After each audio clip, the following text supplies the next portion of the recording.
국제사회는 내전 중인 시리아에 대해 1년 단위로 인도주의 지원 결의안을 연장하며 식량과 의약품 등을 지원해오고 있는데요. 최근 러시아가 연장을 거부하면서 지원 기간이 1년이 아닌 6개월로 단축됐습니다. 정치적 갈등으로 인도주의적 지원이 제한됐다는 비판과 함께 실질적인 지원 공백에 대한 우려가 커지고 있습니다. 오요셉 기자입니다. 지난 2011년 발발한 시리아 내전은 지금도 여전히 진행 중입니다. 민주화 시위에서 비롯됐지만 이슬람 종파 간 갈등과 강대국의 개입 등으로 국제전으로 확대됐고 그 피해는 참혹합니다. 30만 명이 사망하고 620만 명이 실향민이 됐으며 1,578조 원에 달하는 누적 경제적 손실이 발생한 것으로 조사됩니다. 그런데 이런 상황에서 시리아에 대한 국제사회의 인도적 지원이 정치적 이슈로 제한되는 상황이 벌어지고 있습니다. 유엔 안전보장이사회는 지난 2014년부터 1년 단위로 결의안을 연장하며 튀르키예 국경을 통해 인도주의적 지원을 해왔는데 최근 상임 이사국인 러시아가 연장을 거부하면서 1년 연장이 무산된 겁니다.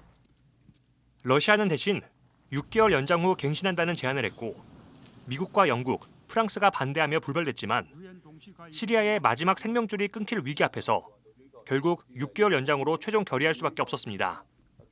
러시아는 튀르키예를 통하는 유엔 지원 경로가 시리아의 주권을 침해한다는 이유를 들고 있지만 그 이면엔 시리아 정부군에 대한 지원 목적과 우크라이나 전쟁으로 인한 서방과의 갈등이 있다는 분석이 나오고 있습니다.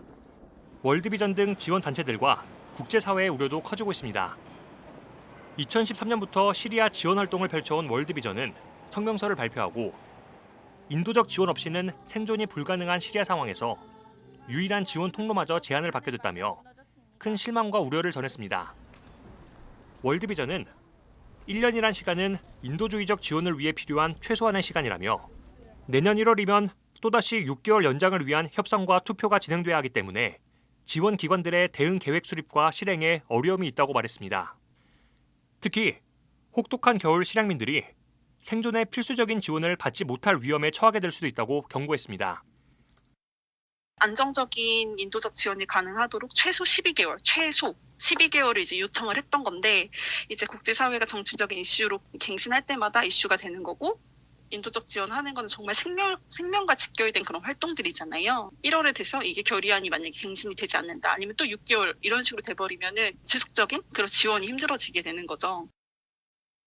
시리아를 향한 지원이 제한되면서 유럽과 중동의 난민 문제가 더욱 악화될 수 있다는 전망도 나오는 가운데 그 어느 때보다도 시리아를 향한 지속적인 관심과 지원이 필요해 보입니다.